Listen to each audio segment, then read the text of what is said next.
The world recently learned that King Charles of England has cancer. Although the monarch was treated earlier for an enlarged prostate, Buckingham Palace assured the public that Charles does not suffer from prostate cancer. Last month, U.S. Secretary of Defense Lloyd Austin was forced to disclose the reason he went missing for a few days. He did suffer from prostate cancer and underwent surgery. So why does it seem we're hearing more about prostate cancer these days? Who is mostly at risk? What can be done about it? Well, Dr. Nathan Goodyear is medical director of Brio Medical, a holistic integrative cancer healing center in Scottsdale, Arizona. Dr. Goodyear, it's good to have you with us. So tell us, although King Charles does not have prostate cancer, he did suffer from an enlarged prostate. How common is that for a man of his age? He's 75. Yeah, when you look at men over the age of 65, you're going to be able to take a bet to the bank that almost every man there over 75% is going to have some degree of enlarged prostate.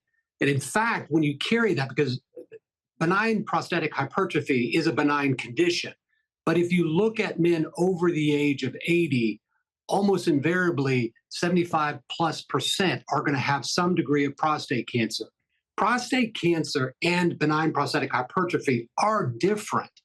When you look at prostate cancer in the older gentleman is going to also behave differently than prostate cancer in younger men. So really looking at those three as different prisms, if you will, or different angles of a prostate problem. One's benign, one's aggressive, that's the young, and one is more indolent, slower growing, and that tends to be what occurs in older gentlemen. Well, an enlarged prostate, can that indicate health issues elsewhere? How often does an enlarged prostate accompany, say, bladder or colon cancer? Well, if you look at it as an indication of poor health, it absolutely is, because when the prostate enlarges, it's classically an inflammatory process. And when you look at chronic disease of aging, that is a process driven by chronic inflammation. You know, it's really interesting. More and more, we're talking about this increased incidence of cancer that we're seeing everywhere. We can't deny it.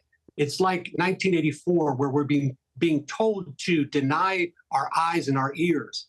But every day we see younger and younger, more and more people being diagnosed with cancer. And it's inflammation that is driving this ship. It's inflammation that is the sea that's raising the tides. That is all these incidents of prostate cancer that we're seeing. Well, I want to talk to you about that again in a moment here, but back to prostate cancer. Many men are unaware they have it. There are about 300,000 new cases each year in this country. About 35,000 men here in the U.S. die from prostate cancer annually. That makes it about the second leading cause of cancer death in men. What causes it? What are the signs? Yeah, so when you look at what causes cancer, it's multifactorial. We used to think that it was a one-hit hypothesis, so a genetic defect that we inherited. Now it's really coming into the arena of ideas that what it is, it's an adaptation of cells to an inhospitable environment, whether that be metabolic dysfunction, inflammation, toxins. All of these things are pushing together to drive the environment within our body. Everybody focuses on environment out, but we're talking within. This is driving an environment that's forcing cells to change. This forces immune change, and this is why we're seeing such an increased incidence of cancer. Just real quick, there was a study published in the Lancet Journal called the Prospective Urban and Rural Epidemiology Study that showed that in high-income countries, cancer is the #1 cause of mortality in adults. Why? Lifestyle. It is lifestyle that is driving this inflammation, this environment within our bodies, that is precipitating this rise in cancer. And many doctors recommend regular PSA tests for men over the age of 50. What do you think? Is PSA an accurate indicator? I think PSA is a good screening tool. You can see a lot of men with advanced prostate cancer, their PSA will actually be normal. So you have to be very careful about any biomarker for cancer, if it's PSA for prostate, CEA for colorectal. Every biomarker, every test has an upside and a downside. So I think it's good for screening, but you can't take it to the bank for diagnostic purposes for sure. Okay, so back to what we discussed earlier. What's the best way to prevent prostate cancer, other cancers?